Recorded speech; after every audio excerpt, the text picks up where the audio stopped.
بتبدأ الحلقة بمشهد مرعب لمجموعة صيادين جوه بوابة خطيرة بيواجهوا وحوش سحرية مخيفة. الجو كئيب والدنيا ضلمة، والصيادين الأقوياء بيستخدموا مهاراتهم عشان يحاربوا الوحوش. بيتضح إن العالم ده بيعتمد على نظام الصيادين، وهم ناس عندهم قدرات خاصة بيستخدموها عشان يقضوا على الوحوش اللي بتطلع من البوابات المنتشرة في كل حتة. المشهد بينقلنا للبطل سونج جين وو، وهو شاب ضعيف ونحيف وبيتقال عليه أضعف صياد في العالم، مصنف في فئة إي اللي هي أقل فئة للصيادين. جين واو بيشتغل صياد عشان يعول عيلته، مع إنه ضعيف جدا ومش بيعرف يحارب كويس، وده بيخليه دايما عرضة لسخرية باقي الصيادين. بيتم تكليف فريق من الصيادين منهم جين وو بمهمة استكشاف بوابة من فئة د. رغم إن البوابة مش مصنفة عالية، جين وو بيكون قلقان بسبب تجاربه السيئة في المهمات اللي فات. أول ما الفريق يدخل البوابة بيلاقوا نفسهم جوه معبد قديم وضخم، جدرانه مليان نقوش غريبة والجو مليان رهبة وخوف. الصيادين بياخدوا بالهم من تماثيل عملاقة ومرعبة،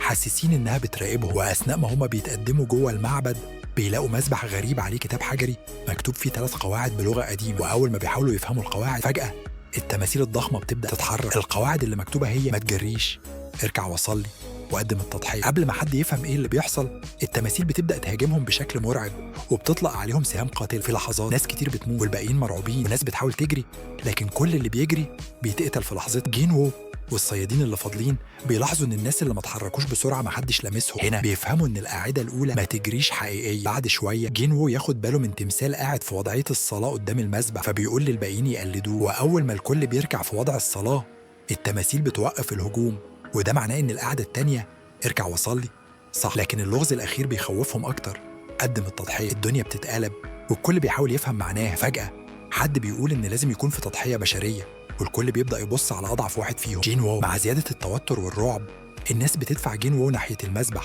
والتمثال العملاق بيبص له كأنه مستنيه يتحرك. الحلقة بتنتهي بنظرة يأس على وش جين وو، وإيد التمثال الضخم بتتحرك ناحيته وبتسيب المشاهدين في حيرة وخوف من اللي هيحصل. بعد كده بتبدأ الحلقة من نفس اللحظة اللي انتهت عليها الأولى.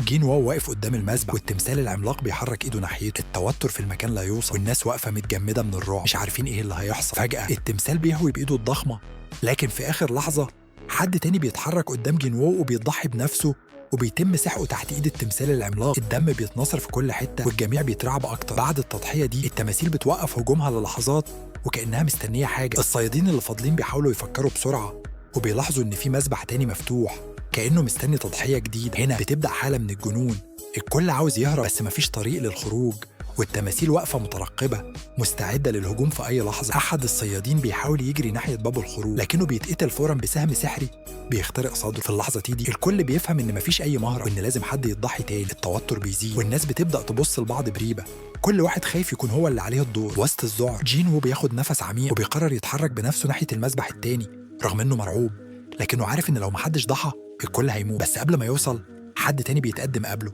وبيقف على المسبح، وفجأة الأرض بتتهز والتمثال العملاق بيرفع ايده من تاني وبيسحقه في مشهد بشع. بعد التضحية التانية المسبح بينور بضوء غريب، وفجأة التماثيل كلها بتتراجع خطوة لورا. الباب اللي في آخر القاعة بيتفتح ببطء وكأنه بيدعوهم للدخول. الصيادين اللي فاضلين وجين ومعاهم بيجروا ناحية الباب من غير تفكير، لكن قبل ما يخرجوا التماثيل بتبدأ تتحرك تاني كأنها بتمهلهم وقت محدود. بمجرد ما المجموعة تدخل القاعة الجديدة الباب بيتقفل وراهم. فجأة بيلاقوا نفسهم قدام تمثال أكبر وأرعب من اللي قبله، قاعد على عرش ضخم وعينيه بتتلقلق بوهج أحمر شيطان. على الأرض قدامه في رموز سحرية مضيئة ومعاها نقش مكتوب عليه القعدة الأخيرة: صلي للإله. الكل واقف في حالة ذهول مش عارفين يعملوا إيه. واحد من الصيادين بيقرر يجرب وبيبدأ يصلي، وفجأة التمثال بيتجاهله تماما. بيشجعوا الباقيين على يعملوا زيه، لكن واحد منهم بيتردد وبيحاول يتحرك بعيد عن الرموز السحرية. وفجأة التمثال بيرفع إيده وبيهوي عليه بلكمة سحقة بتسحقه. في اللحظة دي جين وو بيصرخ بأعلى صوته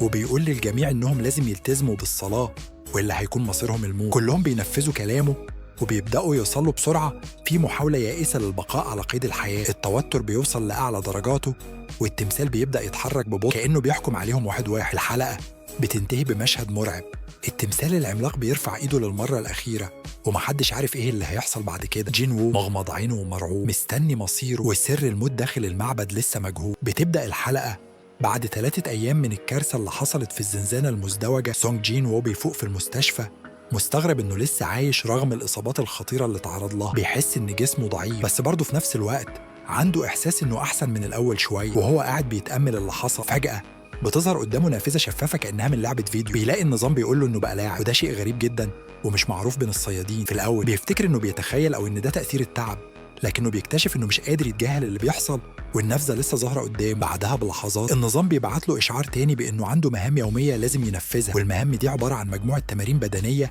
زي 100 ضغط، 100 قرفصاء، 100 تمرين معدة، وجري 10 كيلومترات. في الأول بيتجاهل الموضوع معتقد إنه مش مهم، لكنه في آخر اليوم بيلاقي إشعار جديد بيحذره إنه هيتعاقب لو مهتمش بالمهام دي. فجأة من غير أي مقدمات بيتنقل لمكان مرعب اسمه منطقة العقاب. المكان غامق ومليان وحوش خطيرة بتهاجمه من كل اتجاه، وبيضطر يقاتل عشان يحافظ على حياته رغم إنه ضعيف جدا.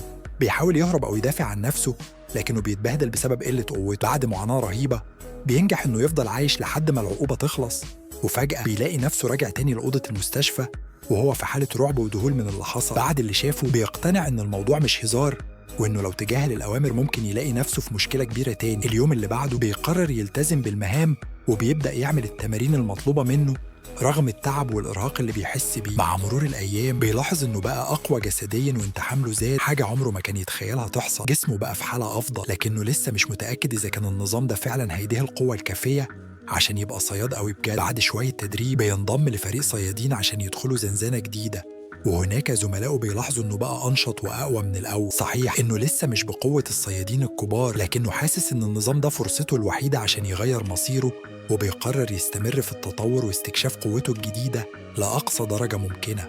في الحلقة الرابعة من الموسم الأول من أنمي سولو ليفلينج بيواصل سونج جين وو رحلته في تطوير قدراته بعد التغيرات اللي حصلت له. بيحصل على مفتاح لمغارة افتراضية من النظام الغامض، وبيقرر يدخلها عشان يختبر قوته الجديدة. داخل المغارة بيواجه عفاريت ووحوش خطيرة، وبيكون عليه يقضي عليهم كلهم عشان يقدر يخرج. أثناء المعارك بيلاحظ إن النظام بيوفر له أسلحة قوية من المخزن الخاص به زي سيف متين بيساعده في القضاء على الأعداء. كمان بيلاحظ وجود عداد للوقت بيحدد المدة المتبقية لإنهاء المهمة، وده بيخليه يتحرك بسرعة وبحذر عشان ينجز المهمة في الوقت المحدد. بعد ما بينجح في القضاء على كل الوحوش بيخرج من المغارة وهو حاسس بزيادة في قوته وتحسن في مهاراته. بيبدأ يفهم إن النظام ده مش بس بيديه مهام، لكنه كمان بيوفر له الأدوات والفرص اللي تساعده يبقى أقوى. الحلقة دي بتركز على تطور جين وو واستكشافه لقدراته الجديدة وتحضيره للتحديات اللي جاية في المستقبل. عظيم. الفيديو ده كتبه عبد الرحمن محمد وسجله كمان منتجه،